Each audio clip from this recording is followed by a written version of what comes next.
नमस्कार। Next nine live देख रहे हैं आप और मैं हूं आपके साथ प्रज्ञा सिंह। बहुत बहुत स्वागत है आपका हमारे आज के इस खास प्रोग्राम में।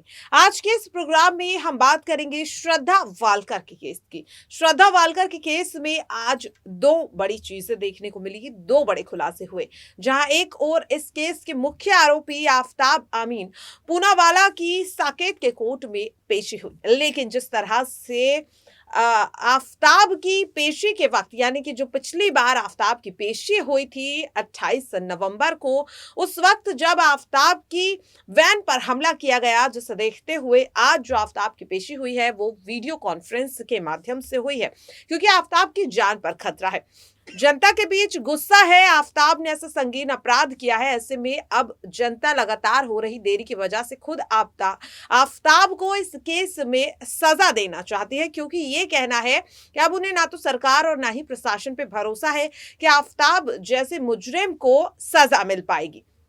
वहीं दूसरी ओर आज करीब 27 दिनों से इस केस की छानबीन के बाद श्रद्धा के पिता विकास वालकर सामने आए। जी हां, आपको बता दें कि आज करीब दोपहर 1 बजे उन्होंने वीडियो कॉन्फ्रेंस यहां पर प्रेस कॉन्फ्रेंस की और इस प्रेस कॉन्फ्रेंस में साफ तौर पर एक पिता का दर्द देखने को मिला कि किस तरह से उनकी बेटी श्रद्धा वालकर की जान ले ली आरोपी आफताब आमीन पूनावाला ने, और अब वो अपनी बेटी के लिए इंसाफ की गुहार लगाते हुए नजर आ रहे हैं।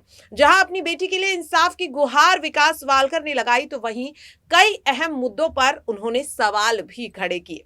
यहां पर उन्होंने जिस तरह से साफ तौर पर सबसे पहला सवाल वसई पुलिस, यानी कि मुंबई की वसई पुलिस पर उठाया है। उनका कहना है कि अगर वक्त रहते मुंबई पुलिस मेरी बेटी की केस पर ध्यान दे लेती, या फिर जो यहां पर श्रद्धा ने एफआईआर दर्ज करवाई थी अगर उस पर ध्यान दे देती, तो शायद आज श्रद्धा जिंदा होती।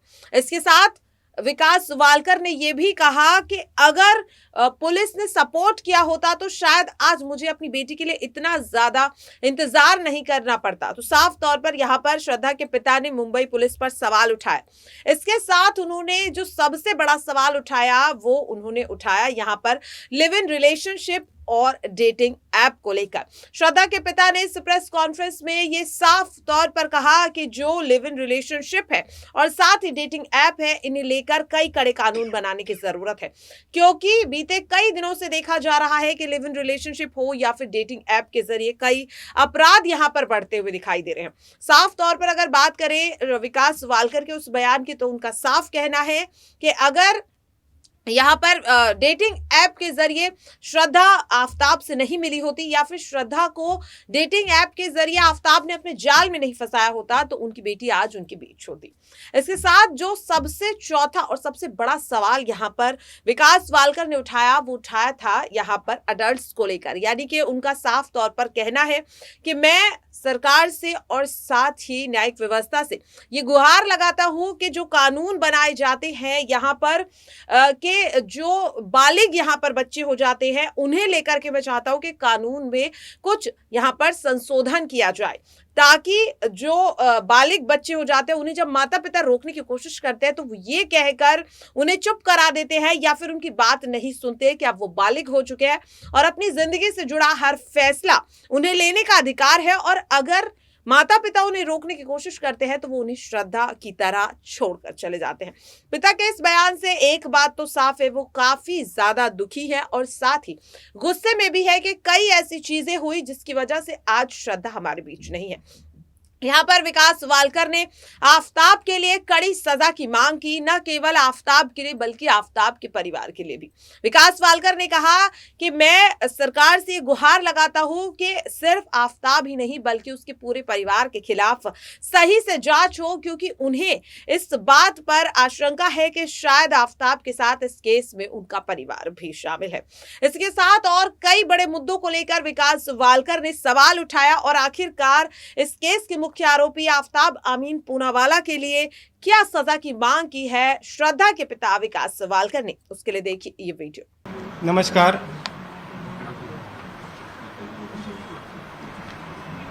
आप सभी का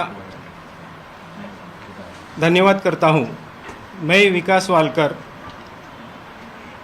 मेरी बेटी श्रद्धा वालकर इसकी दुर्दैवी मृत्यु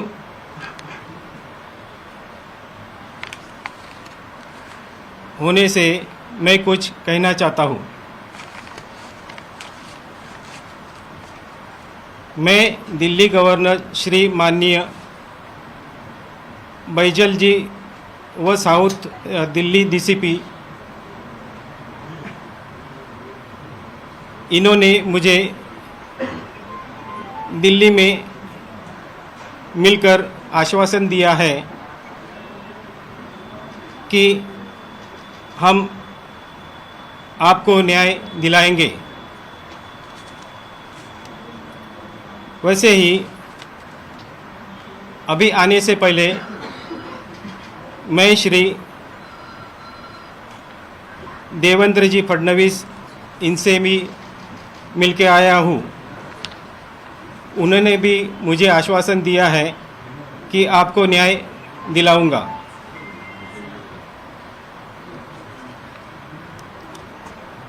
और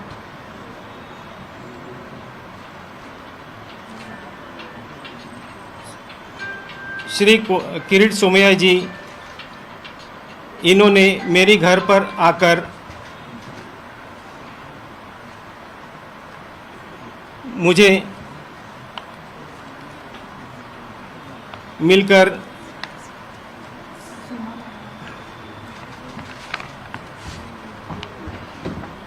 मुझे आश्वासन दिया है। उनका भी मैं धन्यवाद करता हूँ। खास करके उन्होंने मुझे दिल्ली जाने के लिए बहुत कुछ मदद की है। खास करके फ़्लाइट की आने जाने की सुविधा, वैसे ही रहने की खाने पीने की सुविधा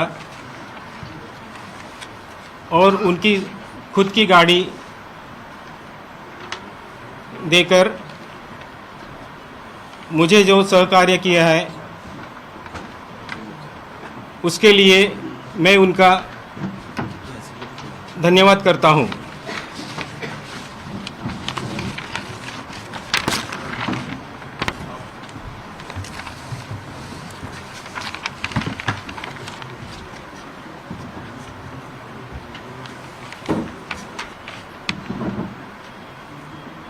मेरी बेटी श्रद्धा वालकर, उसकी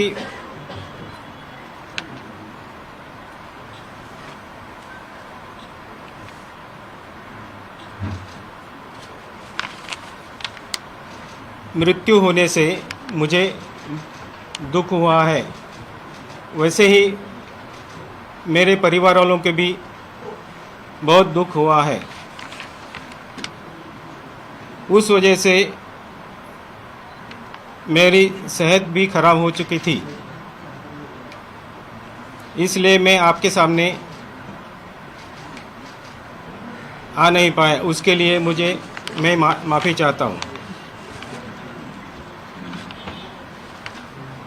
आज तक जो इन्वेस्टिगेशन दिल्ली पुलिस और वसई पुलिस, उनका कंबाइंड इन्वेस्टिगेशन चल रहा है,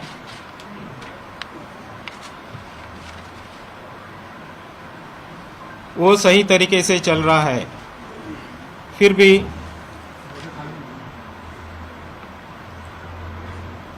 वसई पुलिस व नालासोपारा पुलिस, तुळींज पुलिस ठाणे,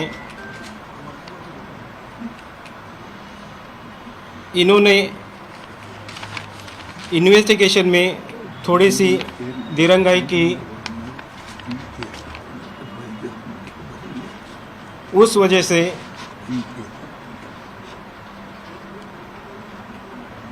मुझे जो तकलीफ़ हुई उसका मुझे अफसोस लग रहा है। उस वजह से मेरी बेटी शायद आज जिंदा होती थी, या कुछ प्रूफ मिलने में मुझे ज़्यादा मदद मिलती थी।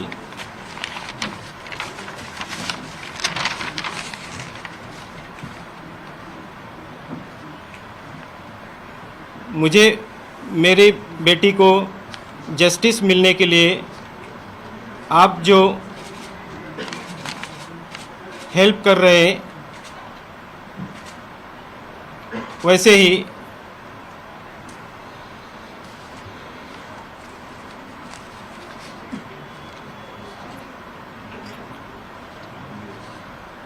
ही मिलता रहेगा, ऐसी मैं अपेक्षा करता हूँ। आफ्ताब पूनावाला ने मेरी